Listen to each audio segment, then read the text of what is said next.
bonding.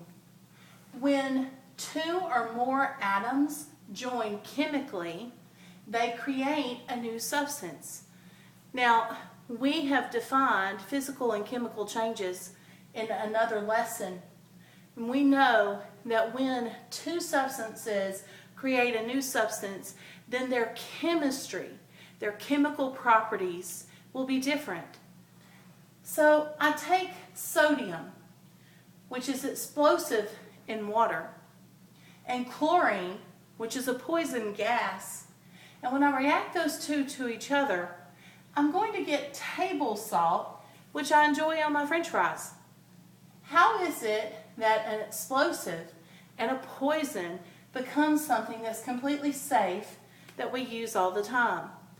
It's called a chemical change.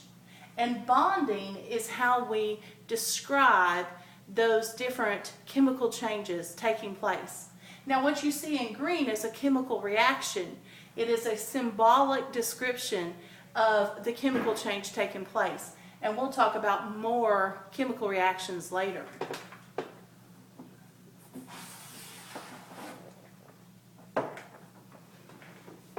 So our first type of ionic bonding, or our first type of bonding, is ionic bonding.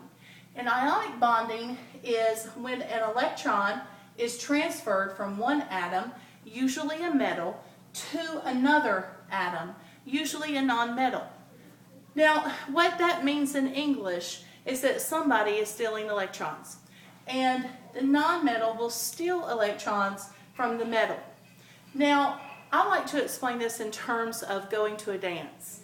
Fluorine wants to be like neon. Neon has 8 valence electrons.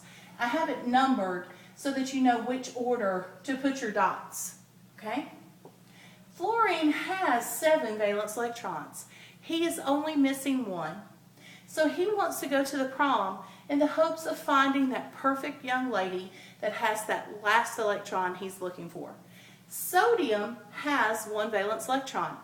So when fluorine meets sodium, he knows that he wants that electron. So he does anything he needs to get that electron. And when he gets it, she has lost her electron, and fluorine now has 8 electrons. So he's happy, he thinks. But the trick is that when she lost her electron, she became positive. When you lose electrons, you become positive the number you lose. So she's a positive 1. When he gained this electron, he became negative. Negative 1. Now, a positive and a negative will attract. So there is a bond that will forever be between them, positive and negative. He has the electrons, but there is a bond that keeps them together. It's not the electron, it's the charge. Now, magnesium has 2 electrons. She can give an electron to more than one person, to chlorine and chlorine. When she gives both of her electrons away, she becomes positive 2. She's positive the number she loses.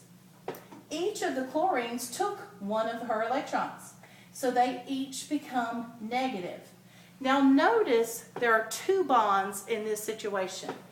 Magnesium is bonded to each of the chlorines separately. The chlorines don't have anything to do with each other, but they are bonded to the magnesium together. Now, I would write Na and F as NaF. And Mg with these 2 Cl's would be MgCl2.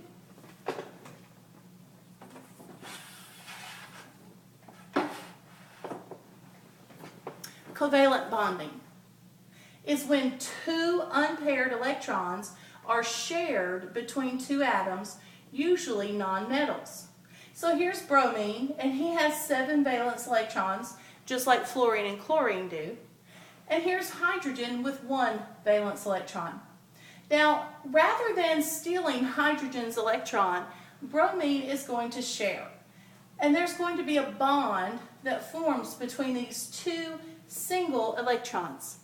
And what these 2 atoms will do is they will take turns with the electrons. Sometimes hydrogen will have both of the electrons. Sometimes bromine will have both of them. And the reason that works is because they both think that they have a full amount of electrons. Hydrogen wants 2 and bromine wants 8. So as long as they share equally, they will both be happy.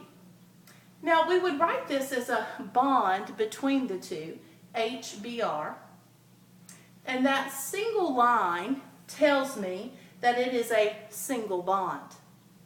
Now we can have double bonds, like oxygen would bond twice between itself, and nitrogen is a triple bond.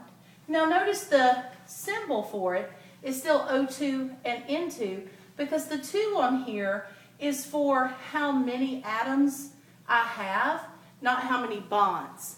So it's not N3, it's N2 because there are 2 atoms of nitrogen bonded 3 times to each other.